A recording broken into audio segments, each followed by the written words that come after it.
Hi, my name is Peter Grabowski, and today I'd like to talk to you about how we've embedded AI and machine learning in Google's enterprise space.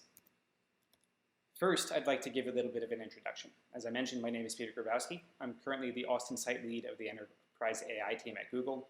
I started out my career managing the data integration and machine learning team at Nest. We were acquired by Google in 2013.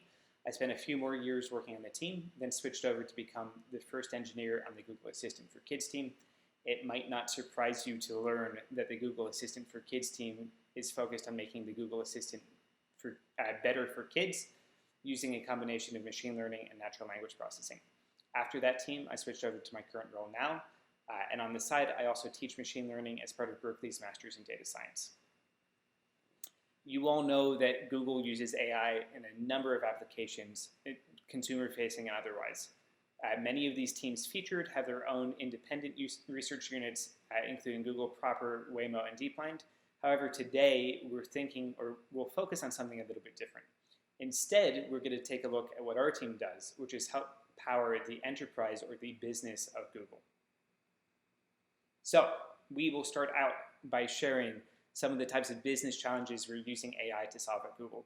Hopefully, in sharing some of these, you'll see problems or challenges similar to the ones that you're facing and be able to take some of the solutions that we've suggested and apply them to your own space.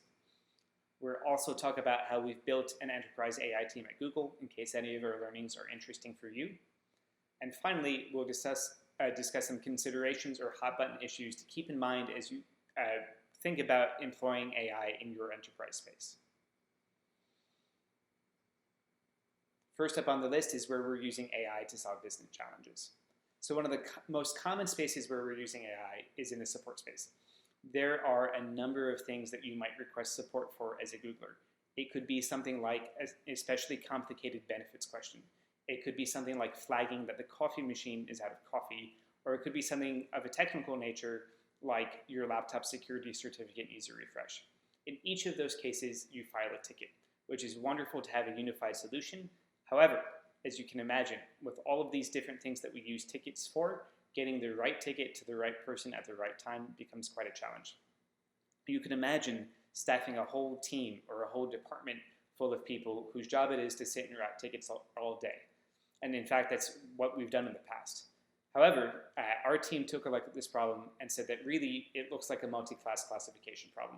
You have a set of incoming features, you have your incoming tickets, and you need to produce a label or a classification for them. There's one wrinkle in the space, which is that out of the box, many machine learning techniques don't work on natural language. Thankfully, we're able to use some of the most recent research, things like BERT or AccelNet, that have come out of Google to take that free text and transform it into an embedding or a vectorized representation, really just a string of numbers. Once we have it in that vectorized representation, we're able to apply many modern machine learning techniques to help do that classification, saving hundreds of hours in the process. There's also a question of once we get it to the right person, how do we solve it? It might not surprise you to learn that frequently the same question is asked again and again. And since we can see patterns in the data set, there are ways that we can suggest ways to automate the ticket resolution. So there's two things that go into this. First is a set of tickets, a historical database of tickets. The second is a set of answers, whether the answers come from knowledge bases or support articles, or whether the answers come from the tickets themselves and how they were resolved. Once we have those two sets of information, we can use a technique known as dual encoders, which are ways to take two different types of data, like questions and answers, and put them in the same embedding space. And from there, it just becomes a nearest neighbor search. So that we can take a ticket or a question and find the closest neighbor or answer in this vector space. And that's frequently the easiest way to solve the problem. After we have this information, after we have the most relevant ticket or the most relevant knowledge base article, we can do a couple things with it. If we're interacting directly with the customer themselves, we can surface that knowledge base article to them. If we're working with them through a liaison, through an intermediate like a support agent, we can surface that article to the support agent so they can have access to it without needing to go and look it up. Finally, the holy grail in the space is frequently virtual support agents. You might think of this as a chatbot, and we're lucky at Google to have the support and draw on the copious amounts of research and knowledge that the Google Assistant team has used to take these tickets once we have a resolution and put it in a chat interface so that you can reply to a customer without ever needing a human in the loop. There's also some interesting work that we can do with clustering of data sets. So you can imagine that as tickets are filed, you might see certain trends emerge. For instance, you might see a collection of tickets come in that are all talking about the Wi-Fi network on the ninth floor of Google in New York City.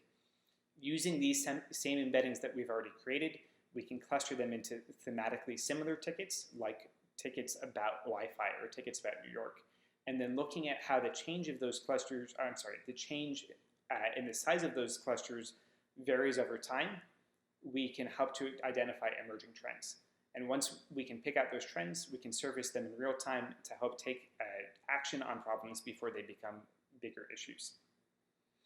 We also apply machine learning quite a bit in the human resources space.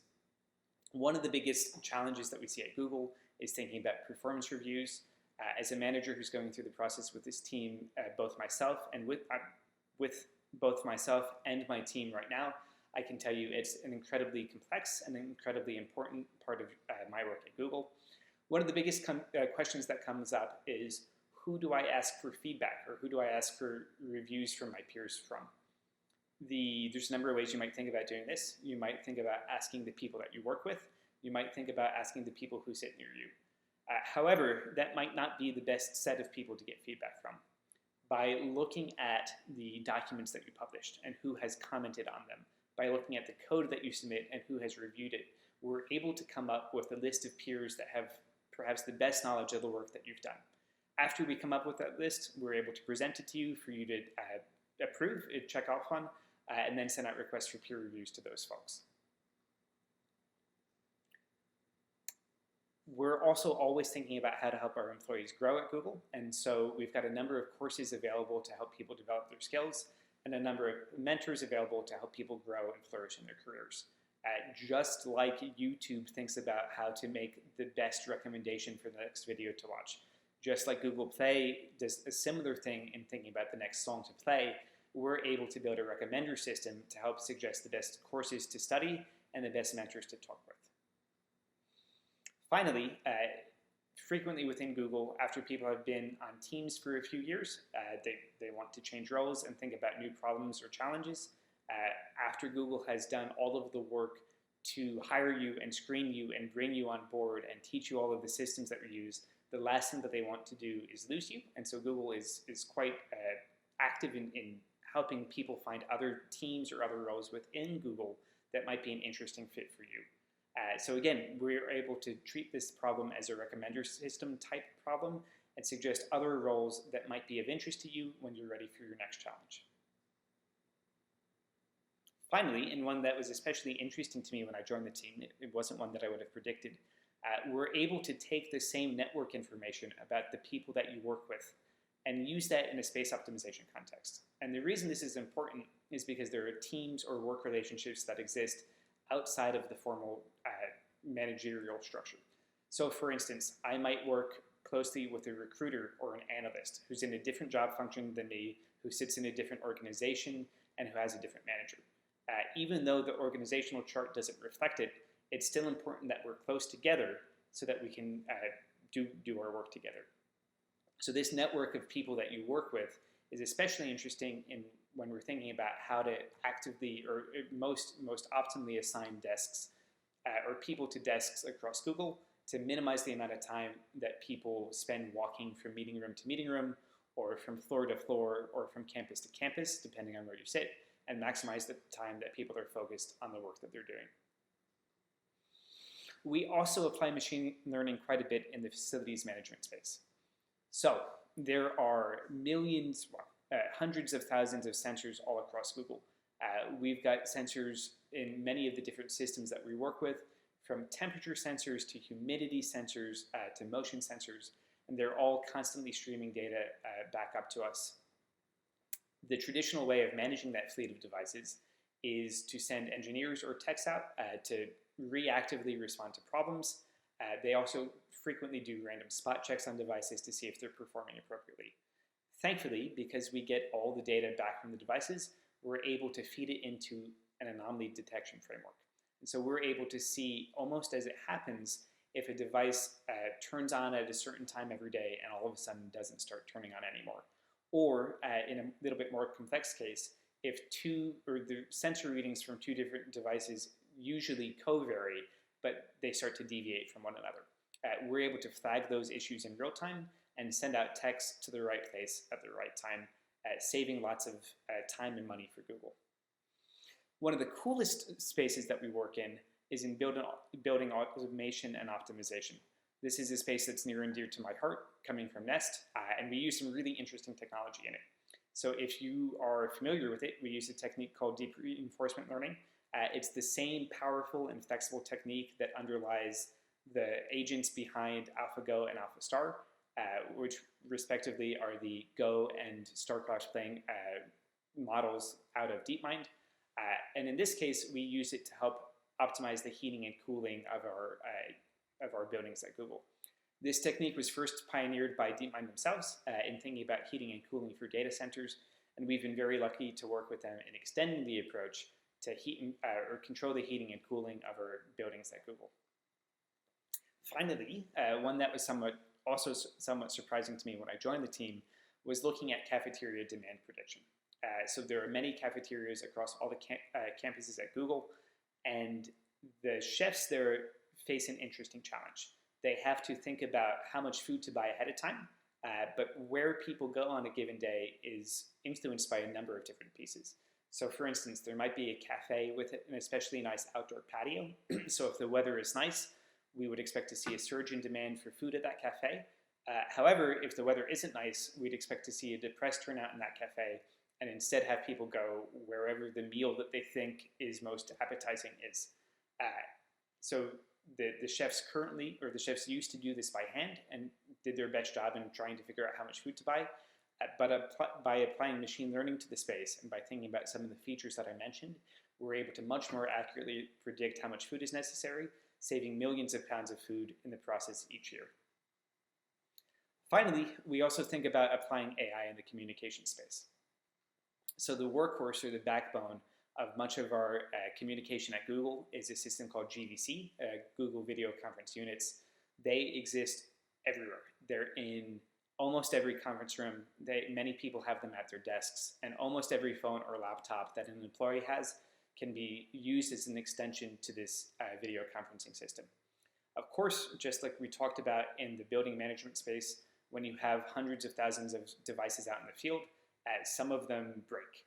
And so one of the things that we've seen is we can help detect faults or anomalies in video conferencing behavior using the same anomaly detection platform that I talked about earlier. There's a similar wrinkle to the ticket case in this particular application as well, in that we don't get strings of numerical sensor data from our video conferencing units. Instead, we get device logs, so semi-structured text. Thankfully, using some of the same techniques as the ticket routing case, such as BERT or ExcelNet, we can transform those strings of text into a vectorized embedding, making them appropriate, again, for machine learning. We also get a number of documents coming into us, and you can imagine that it might be useful to take a first pass at classifying what those types of documents are. So a simple example of this would be, is this a comment about YouTube or is this a comment about Google Play? Finally, once we have those documents, it's also useful to be able to extract information from them. The most common use case I've seen for this particular application is in the invoice space. So you can imagine get a dump of unstructured text data that represented an invoice, and it might be useful to pick out what you purchased, how many of each of those items that you purchased, so the number of items that you purchased, and the price that you paid for them. You can also imagine connecting this to a technology like optical character recognition to build a pipeline that takes something like paper mail, scans it, parses it, extracts the necessary information, and dumps it into a database for downstream processing. We've also got a number of efforts underway in the document similarity space. So I'd like you to imagine that you were an engineer and you're starting to write a new design document. As you are writing, the system can pull up other systems, other design documents, other technical specifications that are similar to what you're currently working on.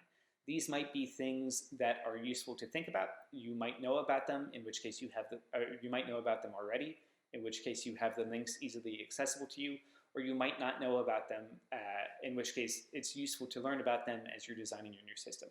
You can imagine taking this case even more to the extreme as well, where you're writing a design document that is eerily similar to one that already exists. And in that case, you might be trying to design the same system.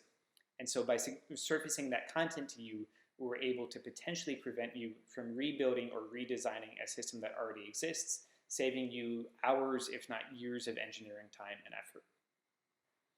Now that we've talked a little bit about the challenges that we face, I'd like to speak briefly about how we've built the cross-functional team itself.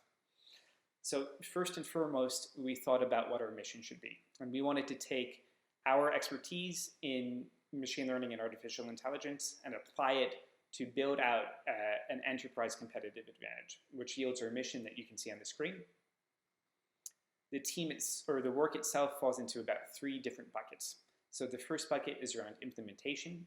We work directly with business units, or in some cases with the engineering teams associated with those business units, to help scope out the most interesting AI applications and the places where we can save the most time and the most money for Google by a proper application of machine learning. We also focus quite a bit on empowering other Googlers. So I mentioned earlier that I teach machine learning at Berkeley. I also teach a similar course at Google itself, so that everyone from project and program managers to recruiters, lawyers, and engineers can learn more about machine learning and how best to apply it. This allows us to magnify the impact of our team's work pretty dramatically. And finally, we also spend quite a bit of time on research. And so that falls into 2 different buckets. One is the team itself does do quite a bit of novel research. There's a few PhDs on the team that help in that area. The second is we also act as the liaison between the business units and the research arms within Google. So as I mentioned before, Google Research, Waymo, DeepMind each have on the order of hundreds or thousands of scientists pumping out some of the best new research in the machine learning space.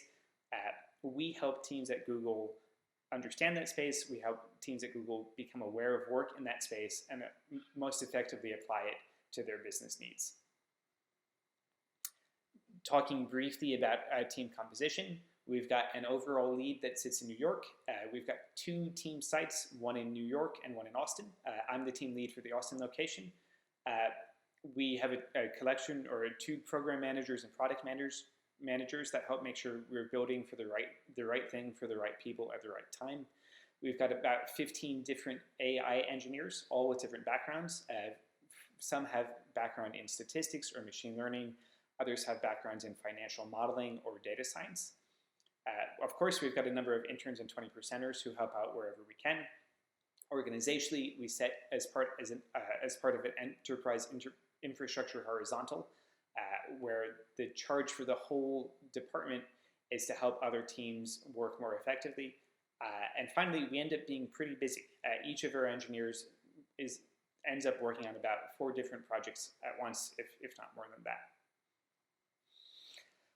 And finally, I want to talk a little bit about some of the considerations and hot areas or problem spots that we've come across while building the team and help make you aware of those so you can get ahead of them as you're building your own team.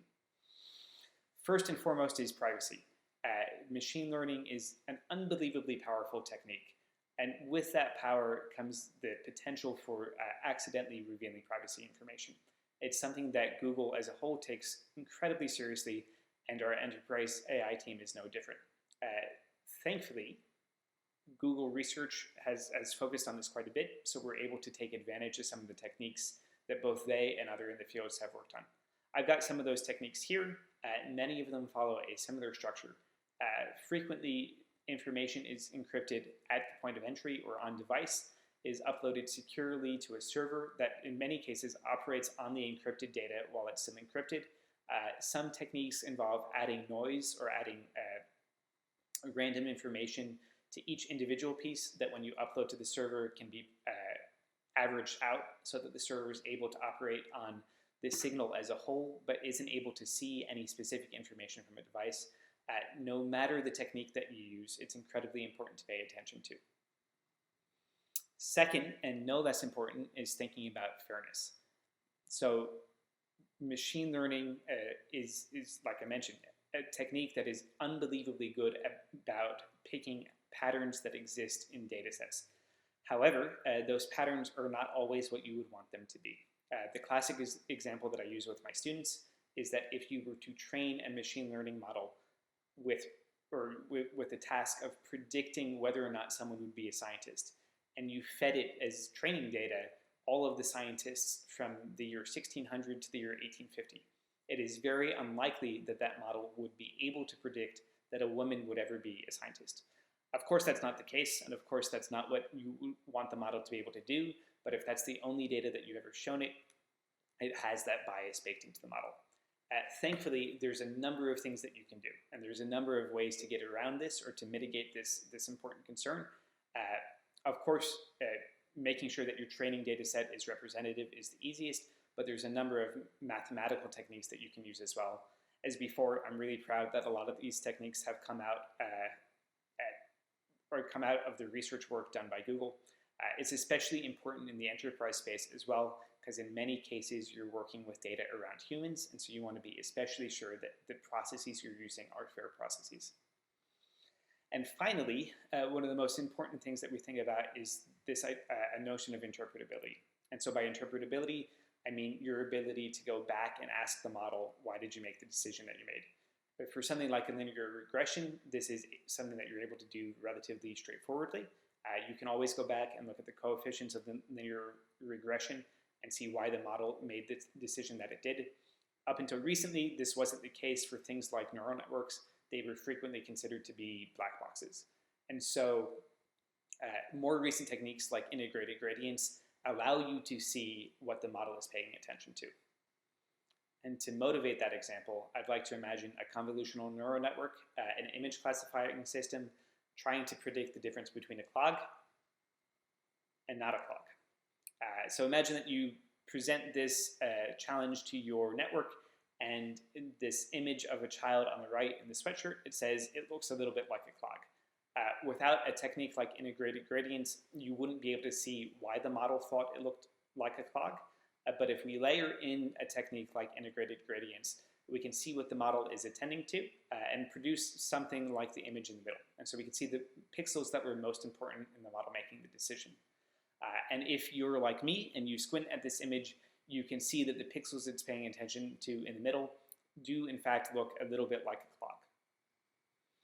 So I want to offer an easy way to get started in thinking about applying machine learning in the enterprise space. I'd like to talk for a few minutes about a tool out of Google Research called AutoML, or Auto Machine Learning. It's really interesting how it works. Much of the challenge in building machine learning models is picking the right combination of features, feature engineering operations on top of those features, different model architectures, and different hyperparameters that you think about tuning. It turns out that machine learning is really good at optimizing over different possible input spaces, and the set of features, feature engineering operations, hyperparameters, and model architectures comprises a feature space just like any other, and so you can use machine learning to automate your machine learning, which is really an attractive idea for the computer scientist to me. So it's super easy to use. All that you need to get started is either a set of labeled image data or a set of labeled video data or any sort of labeled tabular data, like either a CSV or a database export. You throw that information at AutoML, you let it run for a period of time, and you get a trained and hosted model that you can start making API hits against. The performance also is surprisingly good. In a recent Kaggle competition, I think they entered AutoML and they let it run for about 48 hours. And out of a team of 75 experts in data science and machine learning, the AutoML solution came in second place. So you get some seriously good performance from it. And finally, I'd like to leave you with a call to action. So first, I'd like you to think about some of the examples that we talked about and see if there are similar opportunities in your business or on your team to apply machine learning in the enterprise space. Second, I would challenge you to build an enterprise AI team, and hopefully some of the description of the work that the team does and the composition of the team is helpful in motivating your approach. And finally, I would encourage you to be aware of the complexities in building an enterprise AI space. Again, because you're frequently dealing with human-centric data, you bump up against many of the most challenging issues in machine learning, from fairness to privacy and interpretability. And so it's important to be aware of those complexities and use some of the research or cutting-edge research to help address those concerns. Thankfully, even if you don't have a research team at your organization, places like Google and others publish much of the work that we do for everybody to be able to use. So I would encourage you to think about you and your team using some of that research. Thank you very much for your time today, and enjoy the rest of the conference.